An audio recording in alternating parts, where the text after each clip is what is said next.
विविध क्षेत्रामधले विविध समाजामधले सर्व सहकारी ज्या पक्षांनी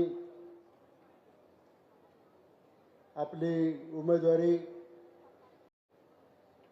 तारखेपूर्वी मागे घेतली आणि अनेक उमेदवारांनी माघारीची तारीख संपल्यानंतर सुद्धा जाहीर पाठिंबा देऊन वहिनींच्या निवडणुकीचा मार्ग हा असा सोपा केलेला आहे। आजची निवडणूक किंवा आजचा हा कार्यक्रम असा कार्यक्रम बारामतीमध्ये कधी झाला नाही। तुमच्यातल्या अनेक लोकांना माहिती असेल, मी 1981 सालामध्ये आदरणीय शरद पवार साहेबांचा स्वीय सहाय्यक म्हणून काम करायला सुरुवात केली। तेव्हा माझं वय होतं 25 वर्षाचं आणि तेव्हापासून तर आजपर्यंत अनेक वेळेला मी बारामतीला आलो असेल, अनेक वेळेला दादांच्या बरोबर आलो असेल, कधी साहेबांच्या बरोबर आलो असेल, पण आजची ही निवडणूक एक वेगळी आहे। ही नियतीने लादलेली निवडणूक आहे आपल्यावर। दादांच्या बद्दल जेवढं बोलावं, जेवढं सांगावं तेवढं कमीच आहे। त्याचं सगळ्याचं वर्णन करत बसायचं म्हटलं तर खूप वेळ लागेल आणि आता उशीर पण बराच झालेला आहे। आपल्याला आदरणीय वहिनींचे विचार या ठिकाणी ऐकायचे। पहिलं तर मी बारामतीच्या सर्व नेत्यांना, पदाधिकाऱ्यांना, सर्व सहकारी संस्था असतील, स्थानिक स्वराज्य संस्था असतील, शिक्षण क्षेत्रातले लोक असतील, सगळ्यांना मी या निमित्ताने एक सांगू इच्छितो, या निवडणुकीचं मतदान उद्याच्या 23 तारखेला होणार। माझ्या आधी अनेक वक्त्यांनी विचार मांडले, अनेक चांगली भाषणं आपल्याला ऐकायला मिळाली। दादांची महती राज्यामध्ये, देशामध्ये शेवटच्या कोपऱ्यातल्या माणसाचं नाव सुद्धा दादांना परिचित असायचं आणि अचानक काळाने घाला घातला। जे कधी स्वप्नात पण पाहिलं नव्हतं ते दादा आज आपल्यामध्ये राहिले नाही। पण दादा जरी आपल्यामध्ये राहिले नसतील त्याचं दुःख तर आहेच। आणि तुम्हाला मी सांगतो, शब्द रूपानं भावना व्यक्त करता येतात पण दुःख वाटून घेता येत नाही। दादांचं जाणं नुसती बारामती नाही पोरकी झाली, अख्खा महाराष्ट्र पोरका झाला।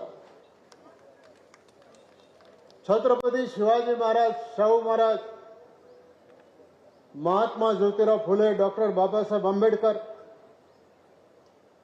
देशाचे माजी उपपंतप्रधान आदरणीय स्वर्गवासी यशवंतराव चव्हाण यांच्या विचारामधून सामाजिक न्यायाची भूमिका, सर्व जाती पातीच्या धर्माच्या लोकांना बरोबर घेऊन जाण्याची जी भूमिका आहे ती भूमिका अन्य ठिकाणी तर बरीच झाली असेल, पण हे एक बारामतीचं हे एक वेगळं स्वरूप आहे। आणि असं नाही की दादा राजकारणात आले आणि पदं मिळाली त्यांना आणि आता दादा आपल्यात नाहीत म्हणून आपल्याला वहिनींना कुठलं तरी पद द्यायचं। पण बारामतीच्या सुद्धा आणि सगळ्या लोकांना मी या ठिकाणी सांगू इच्छितो, मी परवाही कार्यक्रमात बोललो की हे जे पवार कुटुंब आहे ना, 1960 साली जिल्हा परिषदा स्थापन झाल्या त्याच्या आधी आपल्या जिल्ह्यात जिल्हा लोकल बोर्ड होते आणि साहेबांच्या मातोश्री शरदराव मातोश्री शारदाताई पवार, त्याच्यानंतर पवार साहेब, त्याच्यानंतर अजितदादा, या सगळ्यांच्या कष्टातून हे सगळं उभं राहिलं. आणि तुम्हाला सांगू, आम्ही बरेच लोक विकासाच्या बाबतीत बोलतो, पण विकास म्हणजे रस्ते केले किंवा बाकीच्या काही सुविधा केल्या, पायाभूत सुविधा निर्माण केल्या, एवढ्यापुरतं ते मर्यादित राहत नाही. शेवटी आज इथं विद्याप्रतिष्ठानच्या माध्यमातून किंवा कृषी विज्ञान केंद्राच्या माध्यमातून जे विद्यार्थ्यांना शिक्षण दिलं जातं, मुलींना शिक्षण दिलं जातं, शेतकऱ्यांना शिक्षण दिलं जातं, नवीन तंत्रज्ञान शिकवलं जातं, ही खरी बारामतीची महाराष्ट्राला आणि देशाला दिलेली देण आहे.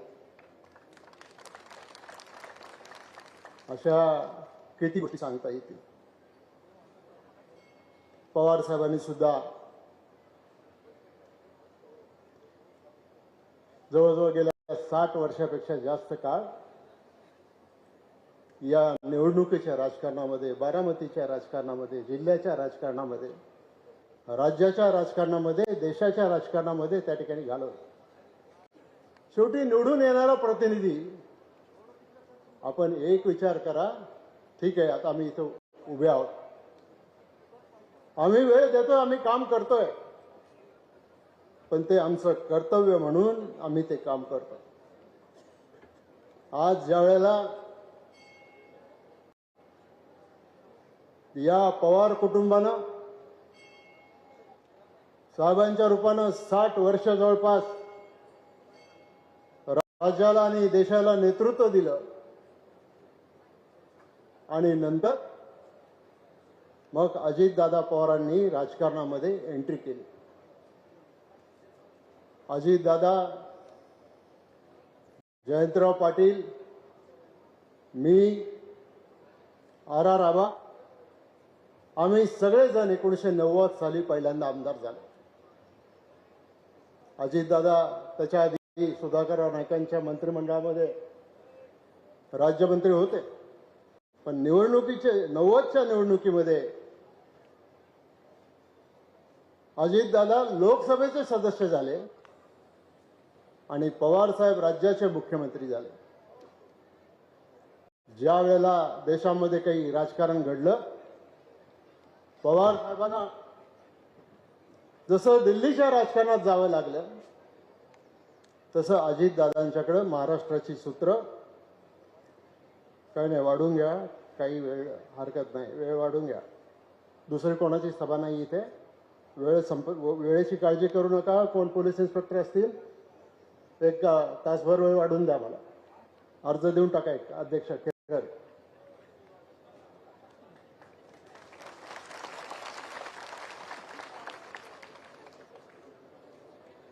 आणि मग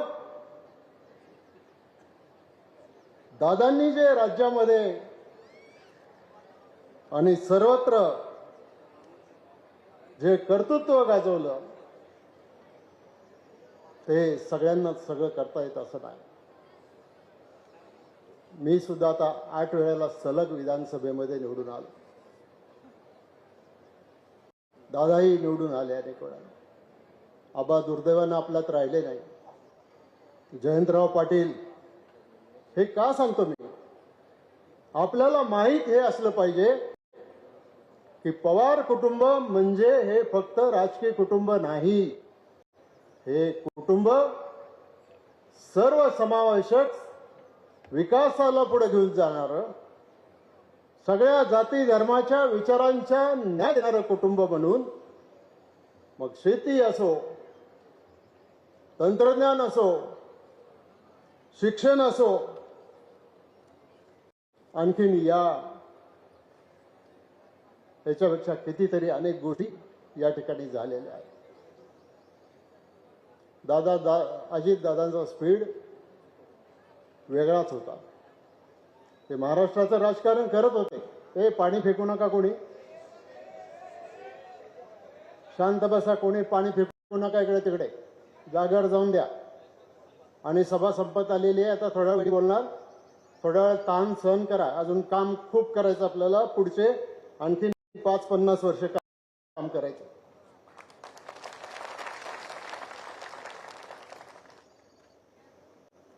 आणि सगळ्या राज्याचं विकासाचं राजकारण करत असताना दादांनी आपल्या मायभूमीकडे, आपल्या बारामतीकडे कधी दुर्लक्ष होऊ दिलं नाही. आपल्याला समजून सांगायला लागतं. आज इथं बारामतीला ज्या शिक्षण संस्था उभ्या राहिल्यात, तिथं इंजिनियर झाले असतील, डॉक्टर झाले असतील, PhD झाले असतील, तंत्रज्ञानामध्ये पुढे गेले असतील, आणि त्याचा उपयोग या बारामतीच्या जनतेच्या जीवनामध्ये झालेला आम्हाला बघायला मिळतो. तुम्ही सांगा, तुमच्या घरातलं कोणी ना कोणीतरी जेवढे इंजिनियर झाले असतील तुमच्या घरातले, तुम्ही हात वर करा. कोणी डॉक्टर झाले असतील, कोणी आणखीन कुठल्या पदावर गेले असतील, पण त्याच्यामधून एक दुष्काळी तालुका म्हणून ज्या बारामतीची ओळख होती, तो बारामती तालुका आता बागायती तालुका या ठिकाणी झालेला आहे. आणि म्हणूनच या बारामतीमध्ये नुसतं एकाच क्षेत्रात नाही, तर सगळ्या क्षेत्रात जे काम झालं, या देशातल्या महान व्यक्तींनी. बघ, या बारामतीला डॉक्टर मनमोहन सिंग पंतप्रधान असताना आले होते. डॉक्टर APJ अब्दुल कलाम इथं आले होते बारामतीला.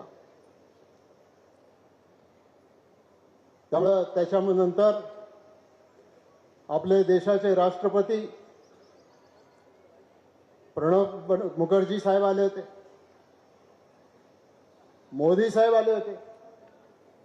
आणि या देशाचं राजकारण करणाऱ्या नेत्यांनी, मनमोहन सिंगांच्या सारख्या एका अर्थतज्ञांनी, ते पंतप्रधान व्हायच्या आधी रिझर्व्ह बँकेचे गव्हर्नर होते, या बारामतीचं वर्णन कसं केलं की ही बारामती, हिचं जे विकासाचं मॉडेल आहे ना, हे देशामध्ये फक्त बारामतीलाच आहे. सगळ्या लोकसभेच्या खासदारांनी, सगळ्या आमदारांनी बारामतीला जाऊन पहा, इन्क्लुझिव्ह ग्रोथ काय असते, सर्वसामान्य माणसाचं जीवन उंचावण्याचा कसा प्रयत्न केला जातो, हे काम त्यांनी त्या ठिकाणी केलेलं होतं. आणि म्हणून आज ही बॅक हिस्ट्री आहे सगळी. दुर्दैवानं घटना घडली. वहिनींना सगळ्यांनी विनंती केली.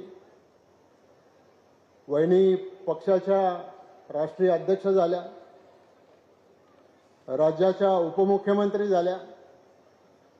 पण तुम्हाला हे पण मी सांगतो, वहिनी काय फक्त इथं पवार कुटुंबामध्ये आल्यानंतर राजकारण तुम्ही नाही शिकलेल्या. तुमचं जे माहेर आहे, त्या माहेरला सुद्धा राजकारणाची परंपरा आहे, तिथं सुद्धा विकासाची परंपरा आहे. त्यामुळे बरेच लोक म्हणतात वहिनी नवीन नवीन आहेत, पण काळजी करू नका, त्या कुठंच कमी नाही पडणार. मतदारसंघातही कमी नाही पडणार, राज्यातही कमी नाही पडणार, आणि पक्षामध्ये सुद्धा पक्षवाढीच्या दृष्टिकोनातून कमी नाही पडणार. आणि हे सगळं काम तुम्हाला आणि आम्हाला हे करायचं. एक पुढची दिशा आपल्याला ठरवायची. आज विधानसभेमध्ये 288 आमदार आहेत. महाराष्ट्रातून लोकसभेत जाणारे आमदार 48 आहेत. आता मतदारसंघाची पुनर्रचना होणार आहे. त्याच्यामध्ये आमदार पण वाढणार, त्याच्यामध्ये खासदार पण वाढणार आणि हे सगळं झाल्याच्या नंतर देशाच्या पार्लमेंटमध्ये जो कायदा मंजूर झाला की आता लोकसभेमध्ये आणि विधानसभेमध्ये सुद्धा 1/3 जागा या महिलांसाठी, आमच्या लाडक्या बहिणींच्यासाठी राहणार. काय माहित उद्या तुमच्यापैकी कोण खासदार होतंय, कोण आमदार होतंय, ते ठरवेल. 73 खासदार होणार आहेत आपले, आमदार पण काहीतरी 432च्या आसपास, 432 आमदार होणार आहेत. हे सगळं वाढणार आहे. पण हे सगळं वाढत असताना आपला जो राष्ट्रवादी काँग्रेस पक्ष आहे, या राष्ट्रवादी काँग्रेस पक्षाला माझी, आमच्या सगळ्या मंत्री महोदय सहकारी जे आहेत, सगळे आमदार सहकारी आहेत, आपल्याला खरंच आपल्याला पुढे नेतृत्व न्यायचं असेल तर आपल्याला फक्त मर्यादित मतदारसंघापुरतं राजकारण करून चालणार नाही. आपल्याला राज्यामध्ये लक्ष द्यावं लागणार आहे. विदर्भ असेल, मराठवाडा असेल, खानदेश असेल, कोकण असेल, पश्चिम महाराष्ट्र असेल, या सगळ्या ठिकाणी आपल्या पक्षाची ताकद निर्माण करायची आहे. काही नवीन तरुणांना संधी देता येईल, काही तरुण महिला सहकाऱ्यांना त्या ठिकाणी संधी देता येईल. आणि हे करत असताना जसं तुम्ही दादांच्या वेळेला, दादा राज्यभर फिरायचे, अरे अख्खा करोना आला होता, करोनामध्ये काय परिस्थिती होती, घरातला भाऊ गेला तर दुसरी माणसं अंत्यविधीला सुद्धा त्या ठिकाणी घरातली जात नव्हती. खरंय का खोटं आहे? पण दादा अख्ख्या करोनाच्या काळात सकाळी 8 वाजेपासून तर संध्याकाळपर्यंत एकटेच मंत्रालयात बसलेले मंत्री म्हणून आम्ही पाहिलं. आणि सगळ्या महाराष्ट्रामध्ये अडचणीत असलेला माणूस, त्याला आवश्यक असणाऱ्या सुविधा, त्याच्यासाठी आवश्यक असणारा निधी, या सगळ्या गोष्टींसाठी आपण केलेला. आणि म्हणून आज या निवडणुकीला सामोरं जात असताना मी त्या सगळ्या पक्षांचे मनापासून आभार मानेन. भारतीय जनता पक्षाने पाठिंबा दिला, त्यांनी सांगितलं आम्ही उमेदवार उभं नाही करणार. शिवसेनेने पाठिंबा दिला, त्यांनी सांगितलं, उद्धव ठाकरे साहेबांनी सांगितलं आम्ही उमेदवार नाही उभा करणार. आठवले साहेबांशी वहिनींचं बोलणं झालं, त्यांनी सांगितलं आम्ही उमेदवार उभा नाही करणार, आमचा सगळ्यांचा पाठिंबा तुम्हाला आहे. सुप्रियाताईंनी सुद्धा राष्ट्रीय कार्याध्यक्ष म्हणून तुतारीच्या राष्ट्रवादी पक्षाच्या मार्फत साहेबांनी आणि सुप्रियाताईंनी आणि त्यांच्या पक्षाने, जयंतराव पाटील वगैरे असतील, त्यांनी पण सांगितलं आम्ही उमेदवार नाही उभा करणार. मग आता जर एकनाथ शिंदे साहेबांनी सांगितलं आम्ही उमेदवार उभा नाही करणार, तरी सुद्धा बरेच फॉर्म भरले गेले. आता काही लोकांच्या मनात होतं ही निवडणूकच नाही झाली पाहिजे, म्हणजे बिनविरोध नाही झाली पाहिजे. पण आता निवडणूक लागलेली आहे आणि मगापासून मी ऐकतोय, अरे आपण निवडणूक लढवताना निदान समोर उमेदवार आहे कोणतरी पहा. आज ओळख सुद्धा सांगता येणार नाही असे उमेदवार आज बारामतीला येऊन उभे राहिलेत, केवळ अपशकुन करण्यासाठी. आणि ही गोष्ट तुमच्या माझ्या काळजाला भिडलेली गोष्ट आहे, ज्याने आमच्यासाठी सगळं आयुष्य वेचलं. त्यांच्या घरामध्ये डोंगराएवढं दुःख असताना आज अशा प्रकारचा फॉर्म भरून अडचण करण्याचा प्रयत्न केला. आता मतपत्रिकेमध्ये, किरण कुठे आहेत, यादी द्या ना मला. मतपत्रिकेमध्ये नावं बरीच आहेत, चिन्ह बरीच आहेत, पण हे जे मोठे पक्ष आहेत त्यांचं आणि आपलं विचार कदाचित वेगळा असेल, पण अजितदादांवरच्या प्रेमापोटी, सुनेत्रा वहिनींच्या प्रेमापोटी मोठ्या पक्षांनी उमेदवार उभे नाही केले किंवा त्याच्यामध्ये त्यांनी कुठल्याही प्रकारचा अडथळा आणण्याचा प्रयत्न केला नाही. आपण हे पण पाहिलं पाहिजे. हे काय सांगतं दादांचं जे कार्यकर्तृत्व आहे. अरे आम्ही पाहिलं, आम्ही मंत्रिमंडळात आता इतके वर्ष एकत्र काम केलं. विरोधी पक्षाचा माणूस आला तरी त्याचं काम करून टाकायचं. एखादा उद्योगपती आला तरी त्याचं काम करून टाकायचं. एखादा सामान्य माणूस आला तरी त्याचं काम करून टाकायचं. आणि ते पण पाहतो, सांगतो वगैरे असं नाही. लगेच लाव रे कलेक्टरला फोन, लाव रे कमिशनरला फोन, लाव रे जिल्हा परिषदेच्या सीओला फोन. लगेच दादा ऑर्डर देणार तिथे. आणि आज नुसती बारामती हे नाही, अख्खं राज्य आज दादांचं कुटुंब आहे. आणि त्या राज्यामध्ये आपल्याला दादांच्या प्रती कृतज्ञता व्यक्त करायची जर असेल तर मी सांगतो, आपल्याला ही उद्याची निवडणूक अतिशय गांभीर्याने घ्यावी लागेल. गांभीर्याने एवढ्यासाठी, ज्या वेळेला समोर कोणीच नसतं त्यावेळेला नाना नेते मंडळी, कार्यकर्ते मंडळी गाळ पडतात. मी नानाला म्हणते असं नाही, नानाची माझी ओळख आहे म्हणून मी म्हणतो. कोणी गाळ पडायचं नाही. जाचक साहेब, मी बारामतीतल्या ह्या तिसऱ्या पिढीच्या बरोबर काम करतो. आता स्वर्गीय आप्पासाहेब पवारांनी मला पोटच्या मुलासारखं सांभाळलं, मला शिक्षण दिलं. मग साहेबांच्या बरोबर मी काम केलं, अजितदादांच्या बरोबर काम केलं. आणि आता पार्थ आणि जय तुमच्या बरोबर सुद्धा काम करायचं. वय काय, वय तर होतच राहतं. कमी होईल नाही तर जास्त होईल. पण आता राष्ट्रवादी काँग्रेस पक्षाचा विचार हा महाराष्ट्राच्या कानाकोपऱ्यात जर आपल्याला घेऊन जायचा असेल तर आपण सगळ्यांनी कामाला लागलं पाहिजे. पक्षाचे बरेच पदाधिकारी आहेत, बरेच जिल्हा परिषदवाले आहेत, बरेच पक्षवाले आहेत. तुम्हाला आणि सगळ्यांनाच सांगतो, सगळ्यात महत्वाचं म्हणजे नाना ऐका, आपण जर गाळ पडलो ना, काय होतं मी सांगतो. आपण गाळ पडलो तर मतदानाची टक्केवारी खाली जाते. आणि मग जर 80-90% मतदानाला आलाच नाही तर तुम्ही 2 लाख आणि 3 लाखाचे आकडे फक्त वाऱ्यामध्ये मांडू नका. तुमच्या शब्दाच्या पाठीमागं ही ताकद आहे. आणि ही ताकद करण्याच्या संदर्भामध्ये आपण सगळ्यांनी प्रयत्न केले पाहिजे. आणि मगाशी सांगितलं, आपली स्पर्धा कोणाशी आहे? उमेदवारांची स्पर्धा नाही आपली. आपली स्पर्धा आपल्याशीच आहे, फक्त आपल्याशी.